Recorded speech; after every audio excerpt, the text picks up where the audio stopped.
Welcome to the NeuroNautic Institute presents online e-space reading. We've got some great readers today. We have Jerry Johnson, Meghan Grupposo, David Lawton, and John S. Hall. After that, we have a few open micers. And then we will, once it's over, we'll throw the Zoom link onto Facebook as well. So if people want to chat with the poets and each other and have a drink and socialize, we can do that a bit on the end through the Zoom. I hope everyone's well. I hope everyone is staying safe. I hope everyone is staying sane. And we're going to get going. I'm going to start actually by reading a poem. My sanity lately has been bread. So I'm reading a poem here called Communion. Communion. There's a holy moment in the life of bread, no longer lone ingredients, not yet ossified into loaf. Dough is too inert a word for this potentiality, this soft-skinned saint tremoring with sanctity, imminent and insensate. A holy moment before it's baked into lifelessness, as holy as told in any scroll or scripture. A synod of yeast simmers holy, breath hallowed by the hollows of dough, a sigh. A wasp's nest, a cavern, a lung, a cathedral, buttresses raised by exhalation from fungal feeding, fucking, feasting, and yeasting, an ecosystem orgy, a canopy, a gasp, a prayer, fecund, fraught with possibility, ripening, writhing, rising, holy in the bowl on our kitchen counter. Thank you.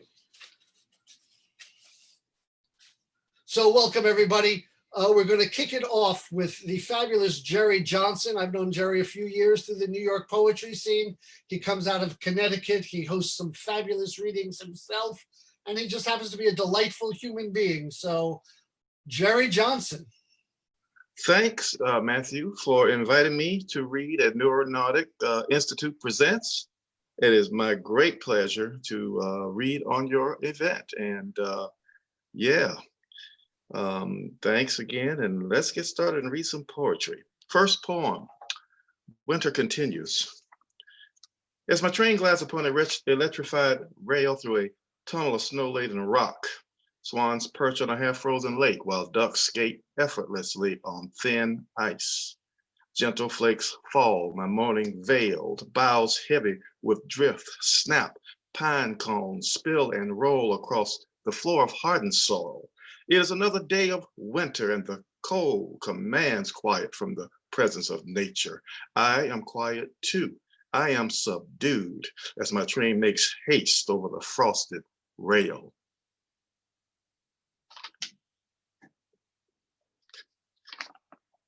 This next piece is Train Ride from another poem about trains. You'll find a lot of those. I write a lot when I'm on trains. Train Ride from Charlotte, North Carolina to New York City. Part 5, Quantico, Virginia. Quantico Creek looks so solid and so serious, just like the FBI bureau grads right around the corner.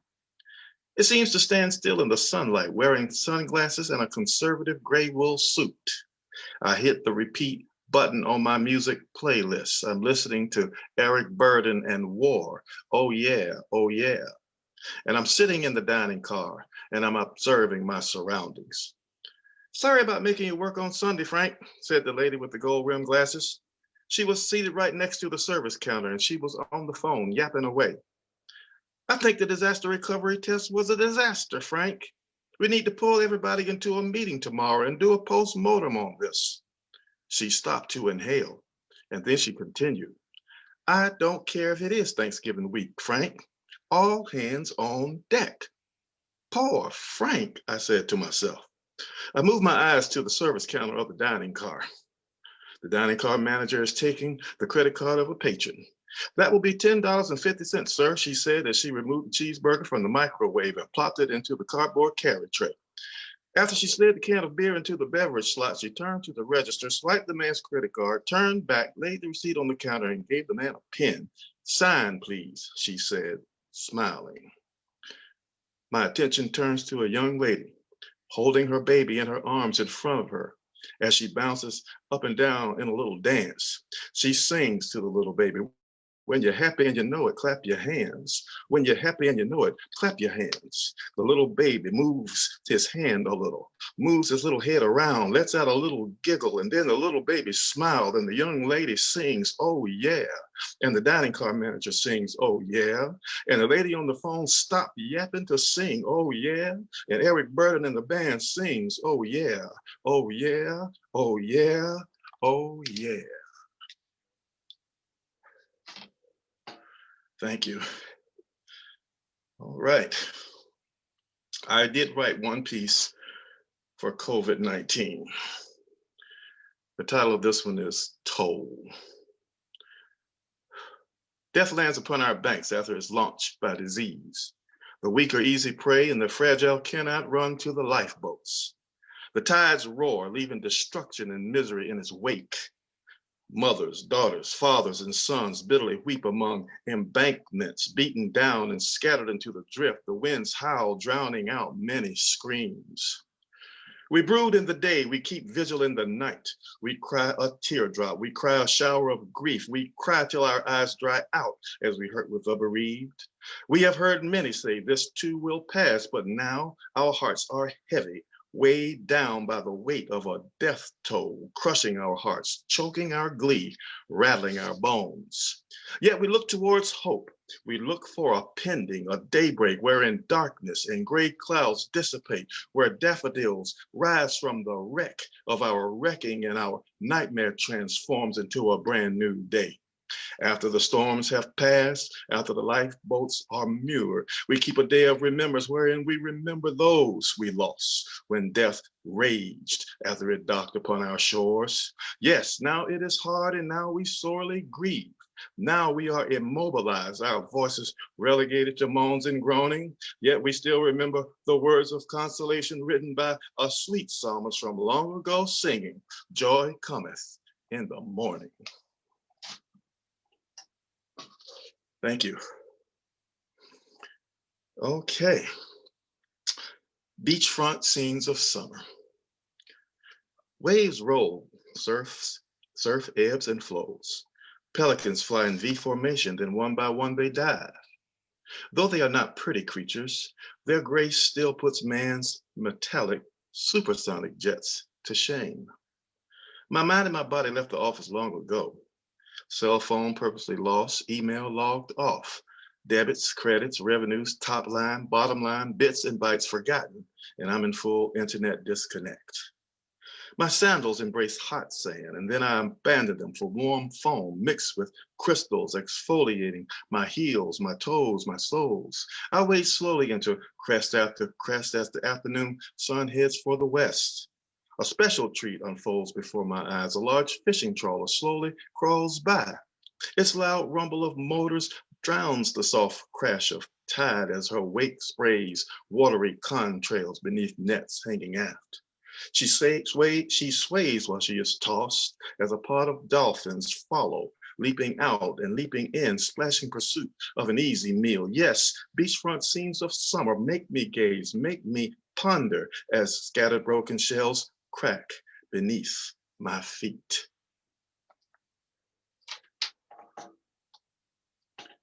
All right. I rarely do new ones when I'm featuring, but I decided to do this one. I just wrote it the other day, and it is related to the stuff happening in Minneapolis. The title of it is Black.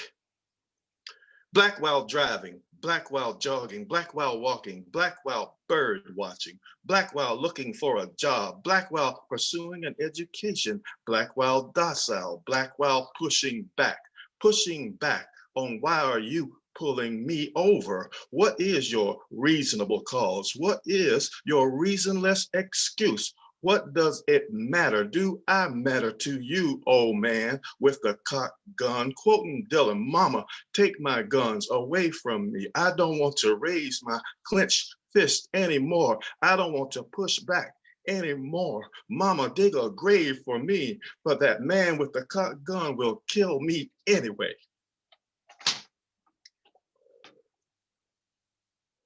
Thank you. All right. Rage and clamor, just two more, and I'll be done. Rage and clamor.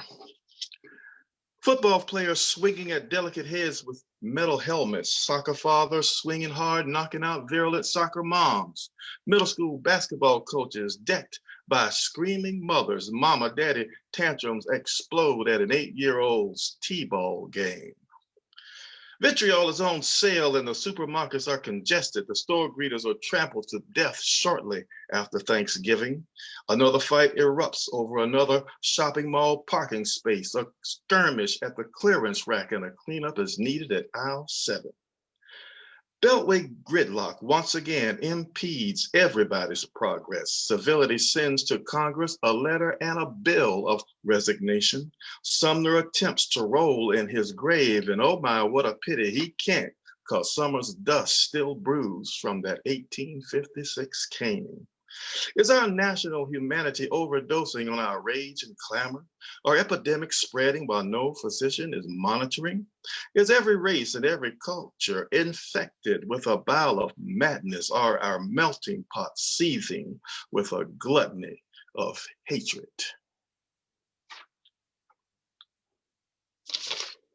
Thank you. Last one, train. I think I started with the train. I'm going to end with the train. Train. My train rolls slowly into 30th Street Station. The afternoon transitions towards a shade of dusk. Philly's skyline glistens in a wash of a departing sun. I stare at glass buildings whose panes shimmer. I'm wearing those headphones which cover your ear, black, sleek, and cheap, the $10.99 kind. Listening to Miles Pharaoh's dance, I'm dazed by shimmering and the trumpet joins the bass and the alto sax on stage. The electricity of the piano flows like a river, melancholy and melodious. My train stops and the drums push the band towards crescendo. I pause my song to bid new friends earlier made farewell. They depart, I press play. The crescendo starts to climb. All aboard, we leave and we find night has taken the helm. The crescendo climbs, the stars overcome the darkness. I overcome the darkness, my grief, the darkness, my soul, and my train moves on, and my train moves on and on. Thanks, everybody. Thank you, Jerry. Thank you so much. That was awesome. Before we go to the next reader, I want to comment that again, we would be at the KGB Bar Red Room if this was not the middle of a plague. And I am running these readings as fundraisers for the KGB Bar. We've got to keep these places alive. They are the lifeblood of New York City and the art scene. This particular place has been very, very good to me. And I think they've done us all a lot of good. So I have shared a link on the event description. I will share it again at the end of the reading. But if you can give money to KGB Red Room, please do. Or give it to somebody because people need help right now. All right. Our next reader is Meghan Grupposo, who we all love dearly, or I love dearly, and the rest of you should, because what the fuck?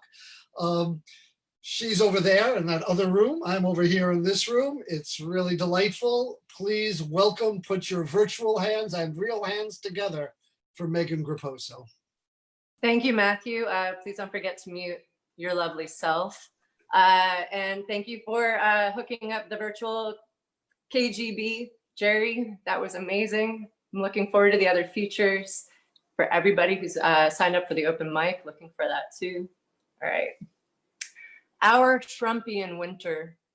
His daughter poses in her mercurial gown, liquid silver against her belly. Hip people wear silver puffers stuffed with goose.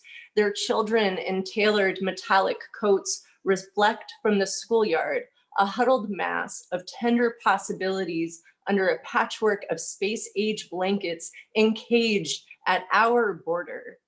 Our collective forgotten hearts, marooned by hurricanes and quakes, refugees of war-torn middle ways, survived odysseys, now wrapped in foil blankets.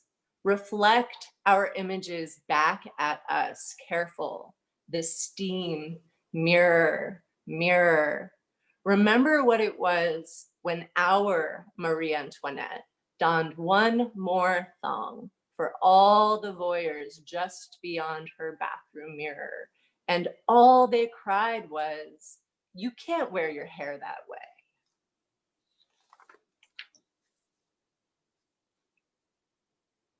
This is a very clever title, refusing to acknowledge the rudeness of eavesdropping.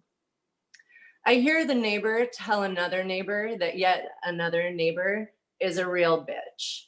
And I wonder if it's me, despite never having had any interaction with whomever's voice that is. Then I also wonder what it means to be a fake bitch. And if it is me, at least I'm real. And if it's not me, why have I been so idle? More neighbors. Yeah, no, they're neighbors. If the neighbor's tree hadn't fallen, I never would have realized the other neighbor's tree is a linden, tree of my childhood, still standing in my parents' yard, held together by cables and bolts. We love you that much. Tree of my upside down, uneven parallel bars, dreams of my scraped knee, a real you don't see me. Relative of limes, I love limes, particularly all of them. If the neighbor's tree hadn't fallen, I wouldn't have seen the sunset stroke the linden. I wouldn't now watch her leaves shimmy glow, notice the maple heavy nature of all these backyards, and this one, coming up linden, balanced ever so slightly on her curved trunk, yearly dashes towards the sun, the ever-shifting sun. Maybe now I can move beyond the tree having fallen.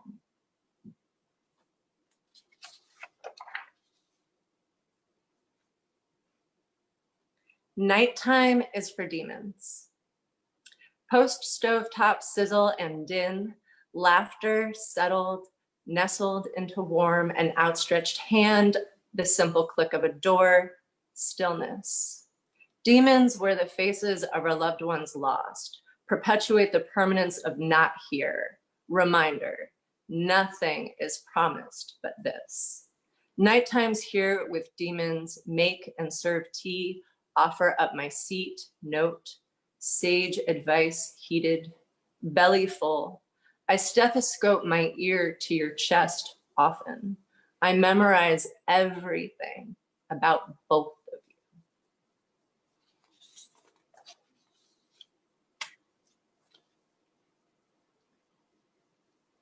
What time is now? We woke and we slept and woke and slept. We ate, we drank, we didn't drink. We ate some more and cooked some more and forgot the time. Days congealed as we watched, we spoke, had thoughts, forgot. Our small space, our vast minds, we remembered what we said. I cut my fingernails and your toenails, made more tea. Threw the trimmings in the trash, heard you say hello, then heard you say nothing. And I knew, as you knew, as we all knew, it was now Tuesday, just shy of Monday, 12:13 a.m., April 7th. A minute past anything anyone could make a wish on. Date and time defined by knowing that your mother had finally let go.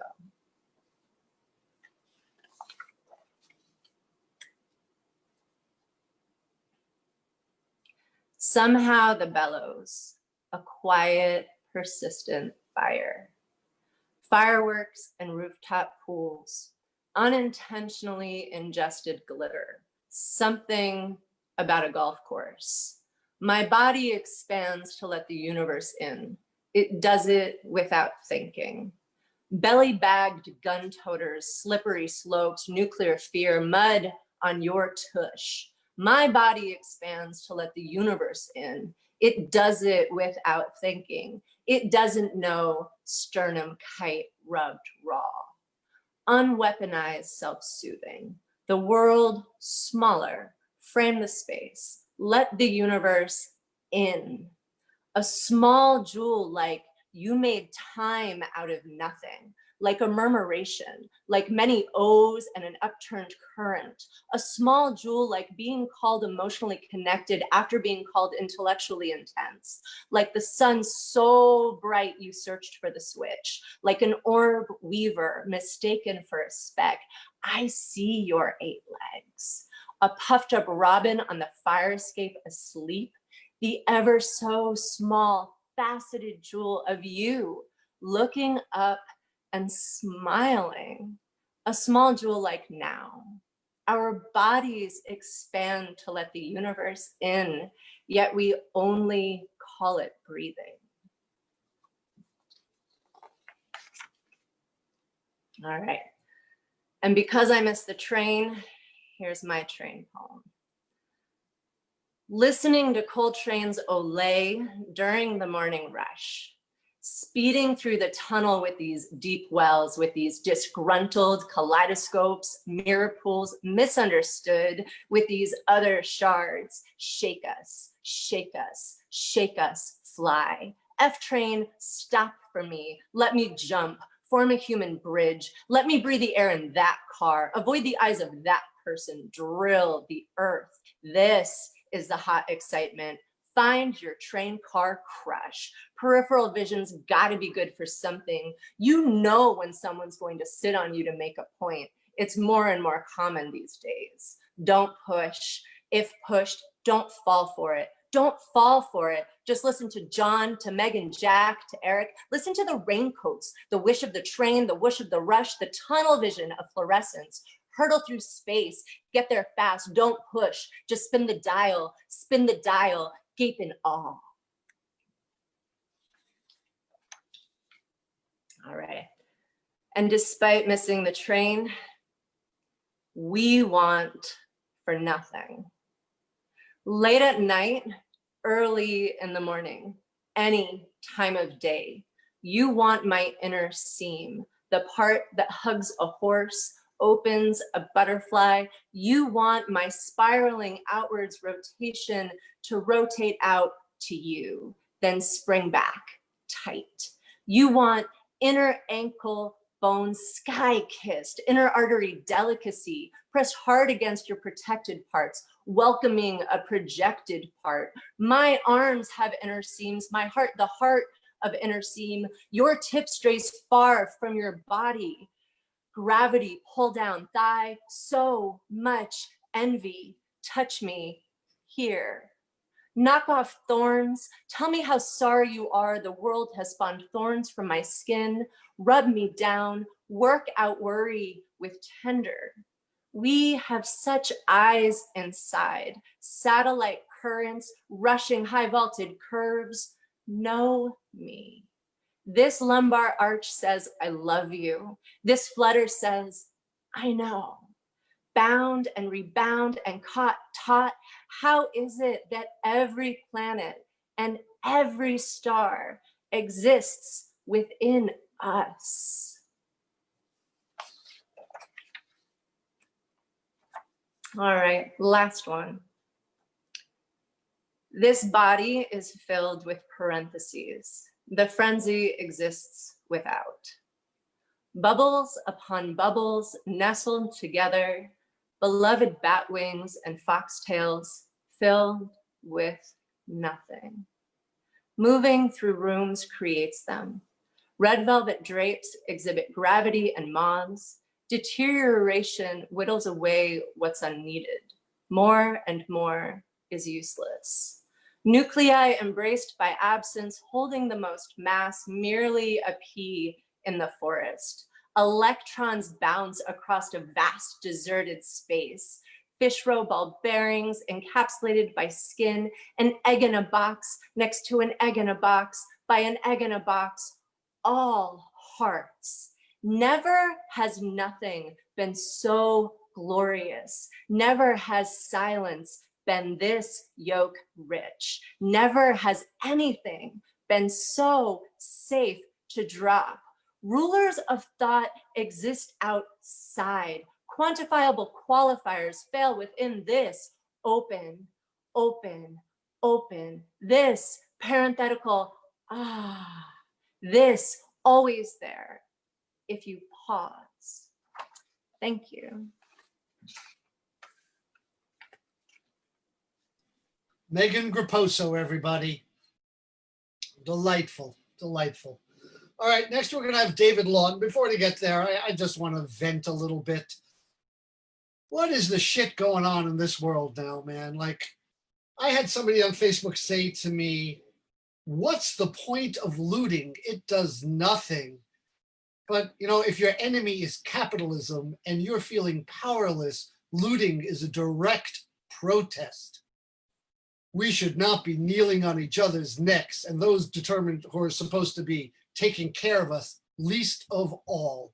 So be outraged, be loud. Protesting does work. It makes a difference. The Berlin Wall, the American Revolution, the Arab Spring, all of these came because people spoke up when they were pissed off. And we're poets, and our job is to speak out. All right, I'm done venting. That's that.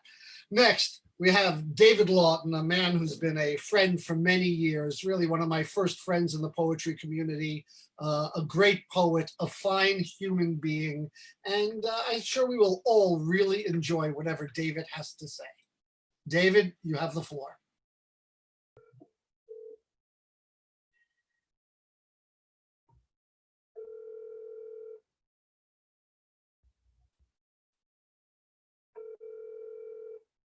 The fax numbers are not answering.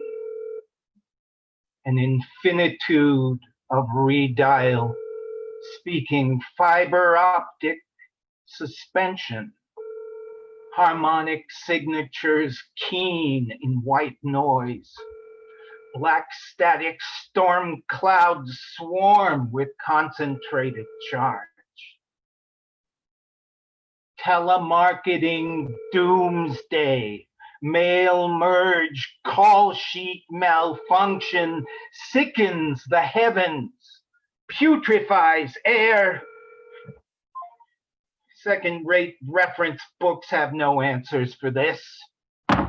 Catastrophic weight falls on half-ass office assistant on commission, Bachelor of Fine Arts slowly sliding down the wall. This day does not seem to be his day, yet it seems to have passed out of your hands as well, and tomorrow is not looking good for any of us. Mysterious operations are taking place which don't make any kind of traditional sense. I can't tell if it is sad or a joke. But how is that my fault? They are killing the world, stalking God when they're done, lowering his heaven to the lowest of them. Unless we can seize back the night.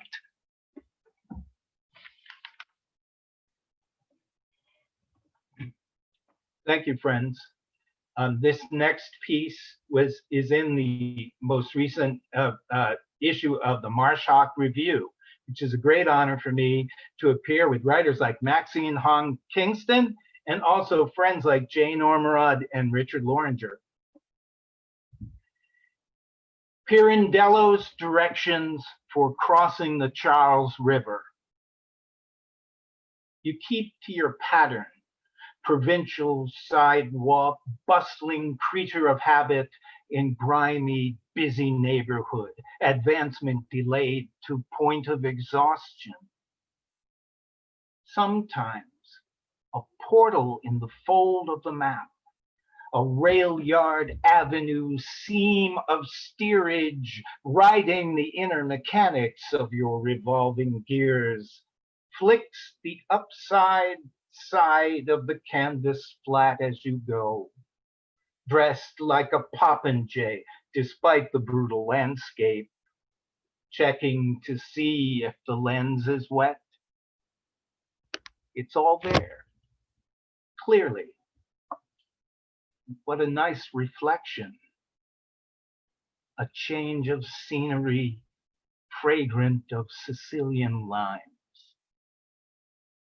This happened just the other day in the 80s. Why waste time when it is meant to be squandered?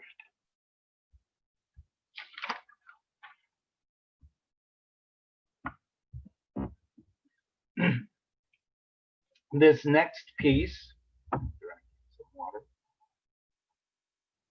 I've been working for a while. Many of you know I've been working on this cycle of poems about my family history that I hope will also reflect the history of the suburban Boston, the Boston and suburban Boston milieu that's part of my history. Ruining the Routine, 1965. Loudly shiny Kelly green hoop skirt over spray paint silver steamer trunk. Rented tap shoes stagger and stumble under power of the two clumsiest Colleens in the Commonwealth of Massachusetts. Sis Gallagher's Girls Dance and Charm School, holding their recital at Kennedy Memorial, had a problem with their grand finale. Two dancers who were ruining the routine. Red-headed Ginny Lawton and her raven-haired friend Mary Beth didn't know their steps and weren't worried about it. They were just interested in having a good time, and it was written all over their faces. And these girls were so full of pixie mischief, it gave Sis an idea to turn their problem into a positive, dressing them like two Irish maidens for their own featured number. With rouge on their cheeks and ribbons in their hair, they taught them to tap to the daughter of Rosie O'Grady on top of a big metal suitcase thingy. But they stepped on each other's feet as often and burst out laughing each time they crashed into each other, which made the audience smile so much it hurt. So while the recital's finale went off without a hitch, all the parents went home secretly liking best the two best friends who couldn't have cared less.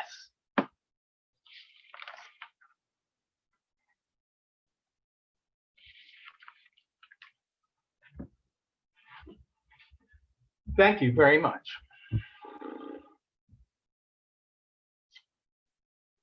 Herbs, Mama, herbs, for Gaylord Hauser.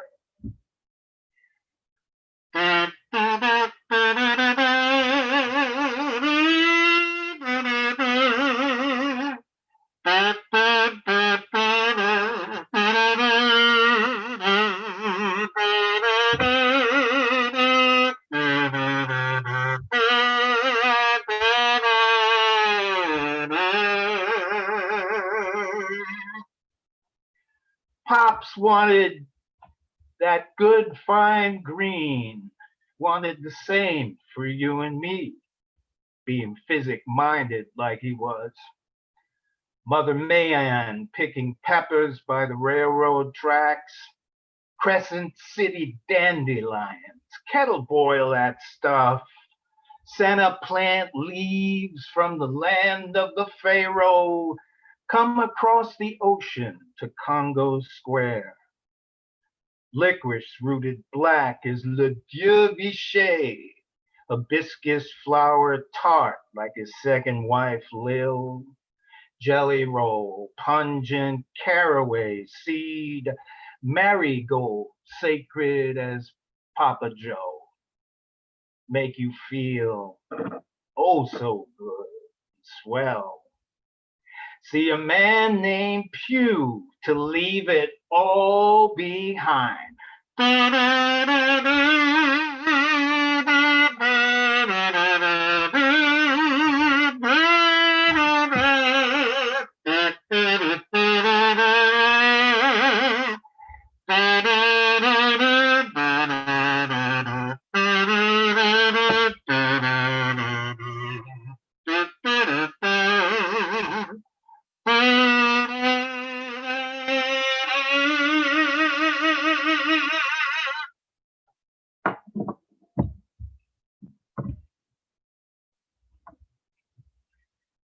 Thank you.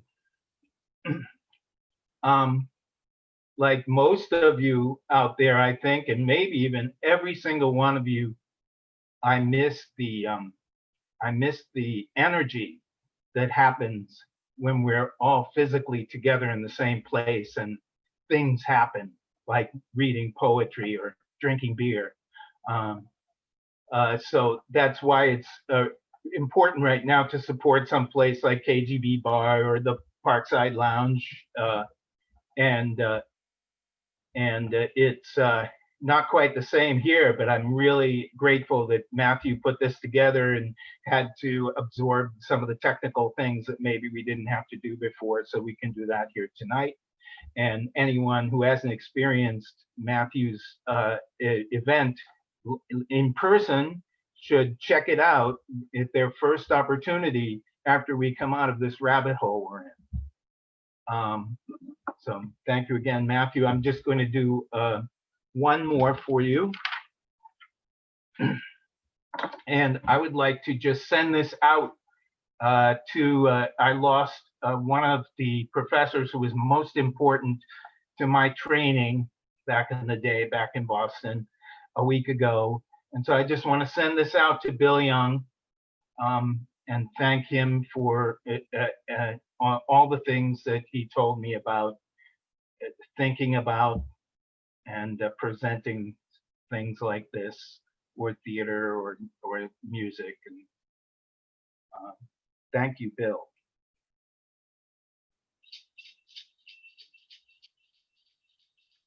This is not a coronavirus poem. Everything is less, except more uncertain. The ground is dumb from exhaustion, living under a poisoned wind without sense of direction. You must climb up above the sea, along swift rushing rivers, into emerald cover, to hear the authority of their singing.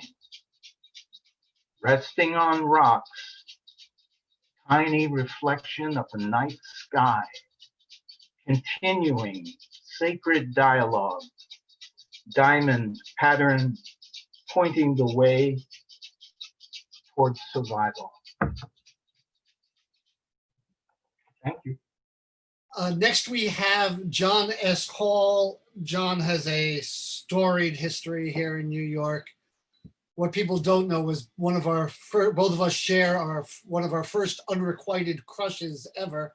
We found out we went to high school across a park from each other and knew many of the same people in our youth, although we did not know each other at the time.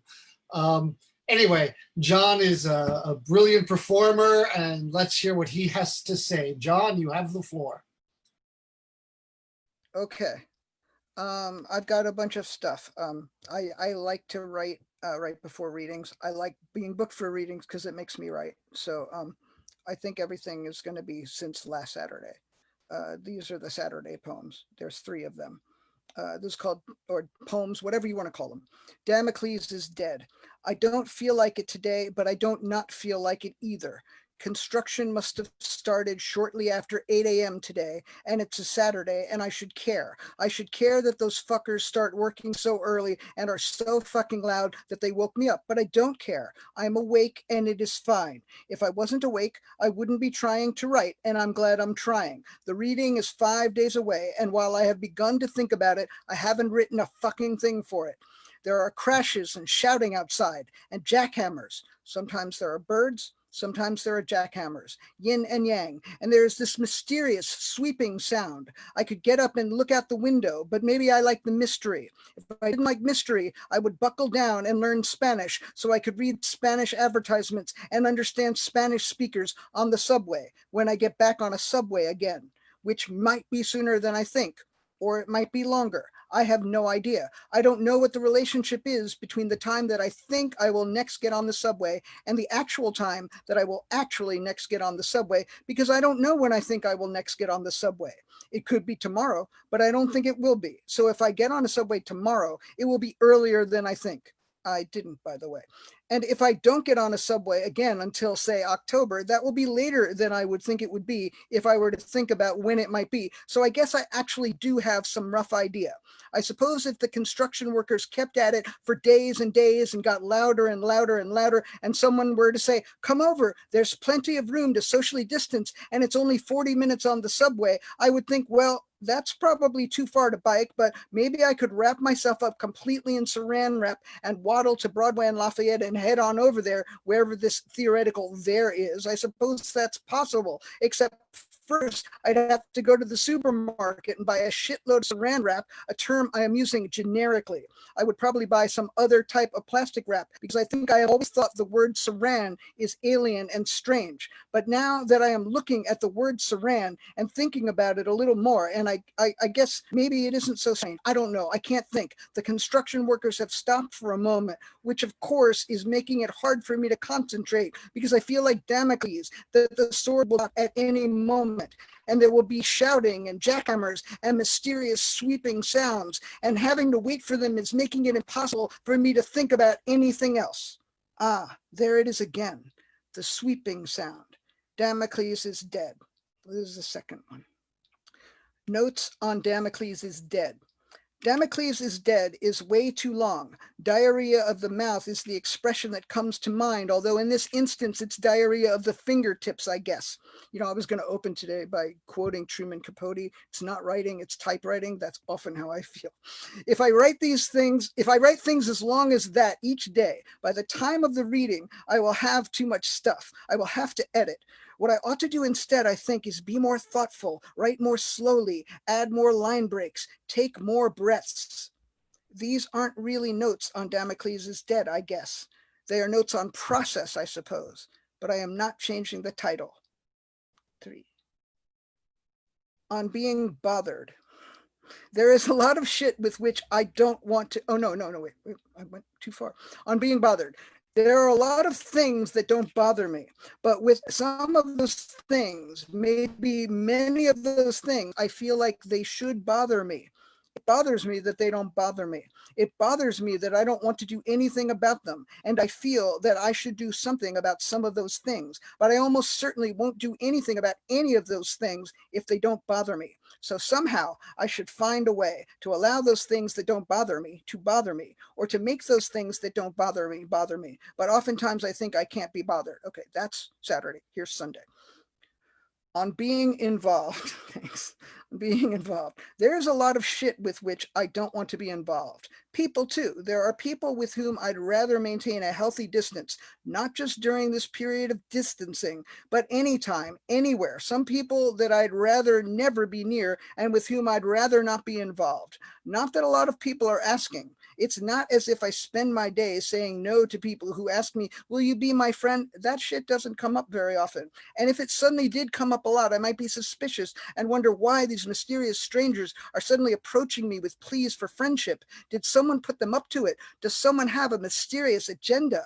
This wasn't even where I was going with this. I opened up today with, there's a lot of shit with which I don't want to be involved. Do I need to start over? On being involved with shit.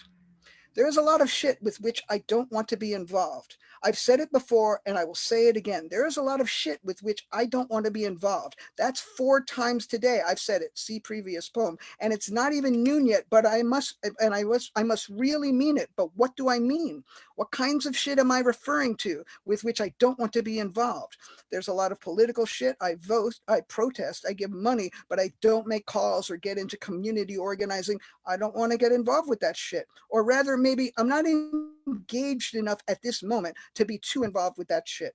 Maybe I'd like to be more involved with that shit or other shit like animal rights. I've been vegan 20 years, but I don't want to get too involved with trying to make other people believe what I think is obvious, that it is morally wrong for human animals to kill non-human animals for food or to enslave them in order to consume their products. I sometimes feel bad about my disinclination to get involved with this shit, but sometimes I think there are enough people who already think I'm an asshole, so maybe I just ought not get involved with this shit. Maybe I would be doing more harm than good by telling people what many of them already know deep down in their hearts. Besides, these days, more and more people are moving away from meat, also known as murder, for health reasons or the environment. While I may not think those are more morally compelling reasons, I usually say whatever works. I don't expect people to conform to my idea of what morality is, even if I think they should. Sometimes I think maybe I should get more involved with some of the shit I care about. But usually, as I say, I just don't want to get involved with most of that shit. 3. On being punished. This is in response to a text that was sent to me last night at that time, and that I saw this morning, which read, you should definitely be ashamed, maybe even punished. Maybe I really do need to be punished because there is no justice and it makes me feel guilty what I get away with. I just got on the scale, filled with dread, but after all the outrageous food I ate last night at such an outrageous hour, the scale said 152.4, the lowest number I have seen all year, the least I have weighed in probably 3 years. That is inexplicable and totally unjust. I am full of guilt and shame and a deep desire to be punished. Unless, as is entirely possible, I am to some degree overstating. It might depend on what you had in mind. And that's the Sunday poems. This is Monday. There's 2 of them. On maybe having nothing. Maybe these are the worst. The Monday poems were the worst. On maybe having nothing. Maybe I have nothing today. This occurred to me hours ago when I had already been up for hours and nothing was coming. To be fair, I wasn't trying. Now I am trying. I am sitting and typing and hoping that there is something here, and maybe there is nothing here. No there, but maybe there is nothing here. No there. It certainly wouldn't be the first time. 2, on having nothing. Preliminary, secondary, and tertiary indications all appear to indicate that yes, indeed, I have nothing. I am tentatively committed to trying again tomorrow and abandoning all hope of having anything today. But of course, if I am suddenly inspired between now and the end of the day and I'm able to put it down, I will put it down, but I am not holding my breath. Tuesday, there's only one. Passing thought. I was outside waiting. It doesn't matter what I was waiting for. And even if it did matter, I'm not going to say it. I'm outside waiting and a pedestrian heads towards me, slowly walking her sweet little dog. And she's got her mask pulled down below her chin, as people do, because I don't know why, because they fucking suck, I guess, because they want me to glare at them. And as she gets closer to me, I glared and thought of saying, why don't you pull up your mask for fuck's sake, when I saw her raise a cigarette to her lips and take a drag. So that was why. After she was gone, I smelled her exhalation through my mask and wondered if the virus travels like smoke. And okay, we're at yesterday. I'm on track. 1 of 3, the deadline. The deadline to put the laundry in so that it can go into the dryer before it's time to log into work. The deadline to put the clothes into the dryer. The deadline to log into work. The deadline to record the daily negation, a short one today. If I sit very quietly and still, I can hear the sound of life passing me by before the clothes have to come out of the dryer. The deadline to write a poem before the clothes have to come out of the dryer. This is the second one. It's called Another One. The laundry isn't going to fold itself, but yesterday there was nothing, and today feels like maybe there is something. Having met every other deadline by 9:30, there is hope that there may be another one. Nope. Maybe after the laundry is folded and put away. This is the third one. It's a sonnet. Oh, a sonnet. I'm in the mood to rip myself in half. Or maybe as that opening lines apt, to write a sonnet, something inside snapped. I'm fine though, this is only for a laugh. There's no real urge to tear myself in two. 'Twas but a momentary passing thought, a throwback from a time when I was fraught. Self-hatred ruled the day, I was so blue. I wanted to be broken bit by bit. I thought I was the lowest of the low. I could have cut my ear off like Van Gogh, but now I'm older, too old for that shit. Though some may linger, I can hear a scoff. The fool, how can he not know it's Van Gogh? Okay, and now I'm up to today. Yay. Okay, I just will explain for a moment. I'm in the mood to rip myself in half. I wanted to write a different poem, but then I heard the pentameter, so I wrote a sonnet, not what I wanted to write. So today I try it again. I'm in the mood to rip myself. There's just two more. This one, which is longer, and the last one, which is much shorter. I'm in the mood to rip myself in half. If there was a zipper running from the top of my head to my taint or whatever, that would be simpler. Or if I could take a knife and slice right down the middle, that would be sufficiently violent, but it wouldn't be tearing. It's not just simply that I wish to be divided in two. I want to be torn. I want to tear myself into two. The image is of me somehow reaching through the top of my head, through my skull, and cracking it open like a walnut. Side note, my head has been described as a walnut. It is small. Cracking it open like a walnut. I want to hear the cracking as I slowly pull myself apart, the effect being as if a seam were being ripped out while the brain and internal organs drop to the floor. Understand that I do not want this done to me. I want to do it to me. Why? Why? Because I am frustrated. I thought that was obvious. Pain is a way to distract oneself from the discomfort of frustration. A healthier person might ask, wouldn't it be better to seek to remove the causes of the frustration? To which I would say, yes, it would be. But I don't want to do that right now. I want to rip myself in half right now. Does some of this desire stem from the nuns who would rap my knuckles with a ruler while making me count each rap, 10 or 20, I forget? Yes, probably, at least in part. Why do you ask? Well, if the nuns inflicted that upon you, then why do you now want to inflict this upon yourself? Ah, that is a good question. Maybe because I don't know any nuns. Maybe because I don't like to impose. I don't know. My last poem, it's only 6 lines. It's not that I don't like having smoke blown up my ass. It's that I don't like how much I like having smoke blown up my ass. Thank you. Thank you, John. Fabulous, fabulous, fabulous. Thank you. All right, those are our features. We're going to have an open mic. We have a few people here on the open. First, we have Amy Ozunian will be our first open micer. We have 3 minutes on the open each. Hi, thank you so much, Matthew, for inviting me. For allowing me to be on the open mic, and thank you, John, for inviting me to this reading. It's great to see David and Megan. I haven't heard you before, and Jerry. You're all like really wonderful. I'm so glad that that I got to hear you guys. Okay, so this poem is called No. Tickle me, mommy. Put grandma's phone right here, I say and point to my clavicle. She jams the phone into her armpit.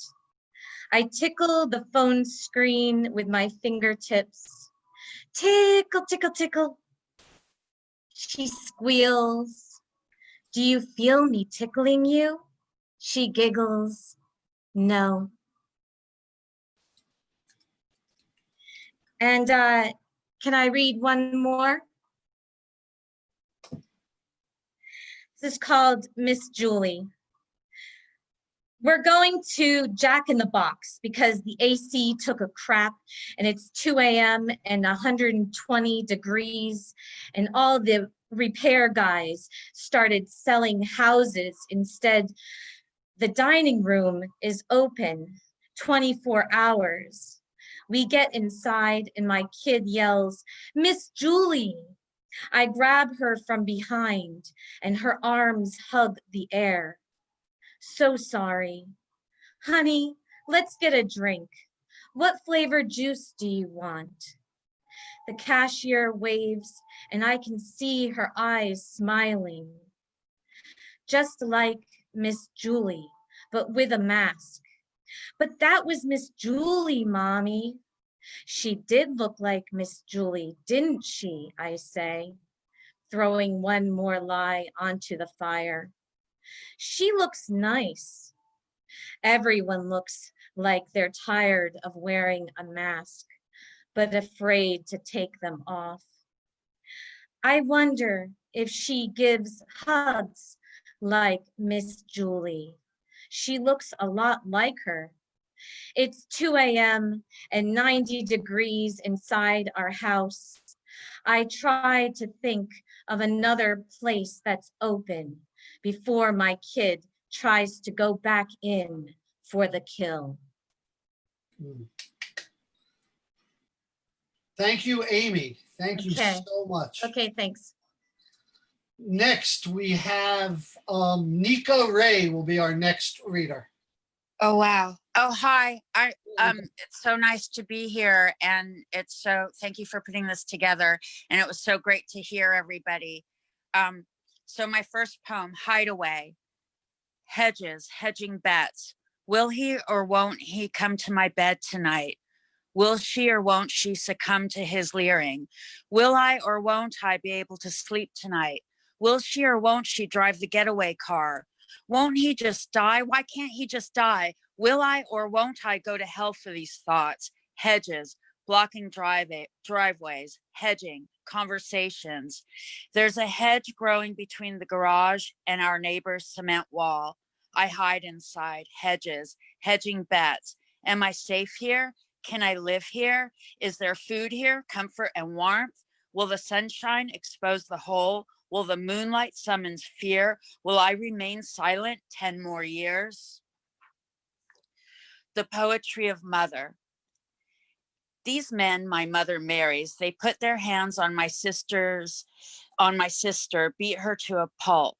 Still, my mother disappears with them behind closed doors. She slathers herself with oils, lights scented candles, and lets them slip it in. My sister and I huddle under our blankets and listen to her making the same noise our cat makes when she's in heat. In the morning, my sister is gone, and I am left wondering where the poetry is. Mother, she is the curtain rising, an everlasting performance, spoken in grand jeté. The brush against my windpipe, the singe on my pajama hem, a butterfly kiss on a stormy night, the pitter-patter of raindrops on my windowsill, a beauty queen trapped inside a never-ending hallway, the sound of high heels click-clacking on the hardwood floor, back and forth, the broken record skipping over grooves, the time warp, the stuck in the past, the wink, the curtsy, the ribbons and bows. Thank you. Thank you, Nika. Thank you so much. Next up on the open, we have Karen Hildebrand. You're Hi, good. am I audible? You're audible. I have, that was amazing. The 4 features particularly, I love how different everybody is and your performance personas. It was really enjoyable to listen. I have 2 short ones. This is called The Argument. I'm having a perfectly good lull in the drowsy depth of the new love seat when R decides to let loose on S about a bone he'd been chewing all through dinner.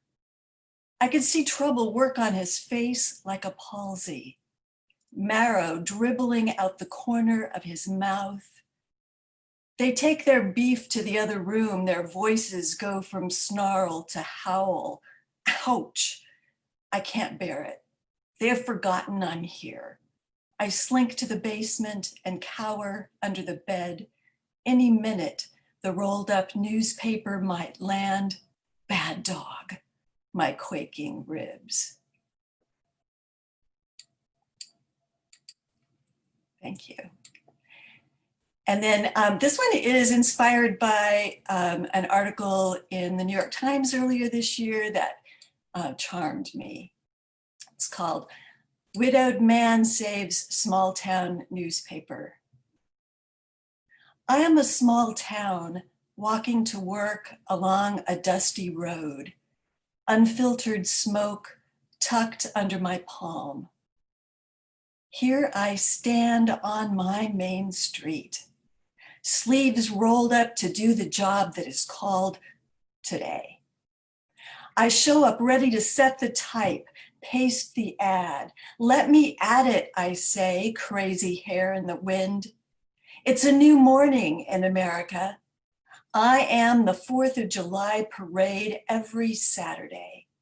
Dykes on bikes, stilt walkers, spoken word poets all flock to my gentle arms.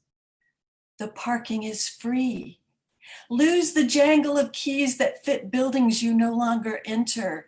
Grab a Coke at Ruth's while the press spins out a grand love story. Bundles of newsprint tied with a string. Every Wednesday, I load the bed of my pickup with our collective grief, plow it into the soil. My victory garden. I've never been as hungry. Thank you. Very nice, Karen. Thank you so much. We have 2 more open micers. The next one is Ron Bremner. Good evening. Thank you for the featured readers. They did a great job. And let's see what we have here. I have 2 short ones. Innocence and despair date each other frequently. They kiss like their lives depend on it. You think this should not be happening, but it is. You think this should not be beautiful, but it is. Random samples of Caucasian guilt and children's laughter are bleeding from cuts in your carcass. Only yesterday, the time was ripe for the disposal of solitude, trouble, and the meaning of life. You don't know if now is the right time for whistleblowing, so you dispose of the whistle before it causes trouble for your solitude and the meaning of life. Meanwhile, innocence and despair are on a date and kissing like their lives depend on it. That's one. And this one is an absurdist poem. It's called "In This Time of Year." In this time of year, dogs put on costumes and charged admission to Halloween in the forest. Elm trees held a festival for owners of nails. Families sought shelter from refreshments, but their kids donated the ocean to a friendly dog. Meanwhile, a swag bag tricked a volunteer into giving a treat to the rain and going on a date with nobody's business. So the volunteer took a photo of useful information. And that's it. Thank you, Ron. Thank you so much. Lovely. Come back the next time we do this, whenever that will be. I said we had 1 more. We actually have 2 more because apparently counting to 2 is beyond my abilities in the middle of a quarantine. So we have 2 more. Next up is Kathy Ann Cusimano. Okay. Thank you for putting this together and allowing me to be here. Okay, the first one is called Wild Woman Changing, and it just came out of doing one of those ancestry things and finding out there was a little bit of blood in there from the Isle of Skye, a bunch of shit disturbers. From the fairy pools on the Isle of Skye, a wildfire rising, A blood red rose with heralding voice penetrates the land with siren eyes, startling the menfolk in proximity. Her thorns touch the land, and brown and green and rocks and waterfalls and mountains lay claim to the surface sky fog mists. Legend is born, as it always is, with an element of fear. Beet red and copper, she spread across rough terrain, kissing sunsets with battle cries, nights in council, containment questions and border protections. These chairs are too small, these walls too limiting, this skin too containing. They called her queen, as if queen must not be capitalized, as if speaking the language of queens was a crime, as if the beauty and passion and love so fluid, fairy pool fluid, primal light wildly reflecting rowdy sweetness, as if all this lush joy were like wearing Sunday best on a Wednesday afternoon. Well, we're not falling apart like we used to, slinging back a shoelace poem in a bottle of beer. Flame and cocoon unrooted, wild woman alluring, rising red army from discarded skeletons. Rise up, wild sisters, rise up and ride your choppers, chariots, your race cars, public transit, your wheelchairs, walkers. Rise and be queens with me. Here's a cup of voice. Here's a revelation of beauty. Here's your capital Q. Okay, and last one's called After Being Used as an Object. She stopped to pick up word pennies from the side of the screen. My third grade square dancing partner is now the keyboardist for The Who.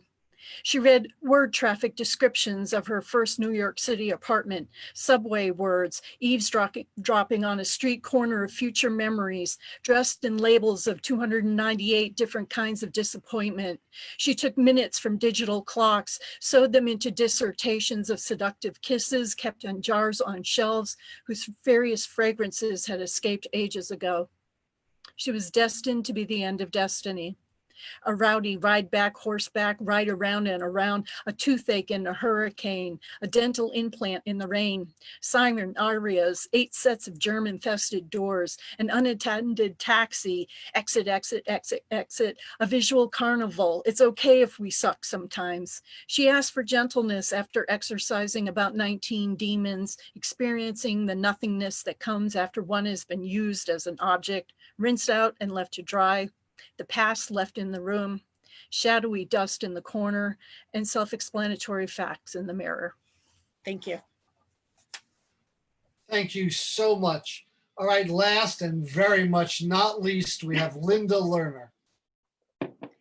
This poem was written at the beginning of the virus, a cover-up. When a large horse stumbled in Central Park and collapsed, news spread of his inhumane treatment to all of us, stumbling in uncertainty. No way to explain what couldn't happen is happening. Political weather grew more turbulent. Warnings about everything descended. And when I just about had enough, fever and a hacking cough put a stop to it.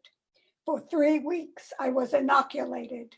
Nothing could touch me until that horse. Feeling better now meant I could smell him now. This horse I never even saw, learned had shown signs of distress before collapsing. A struggle to cover up, put him out of the way fast, keep people from seeing.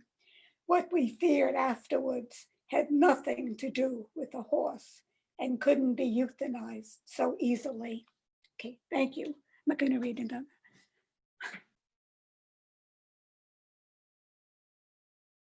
Thank you so much. Thank you so much, everybody. I want to thank everybody who read, the open micers, the features. Everybody was really fabulous. We're going to do this again. I'm not sure how often or at what frequency. I'm really enjoying it though. So please keep an eye out for when we do the next one. Please get on the open again. Talk to me if you want to feature. Talk to me if you want to be on the open. We're trying to run this as smoothly as possible. I love you all. I can't wait till we can do this in person. I miss you all. Here's to everybody. Keep poeting, keep writing, keep reading, be strong. Thank you so much.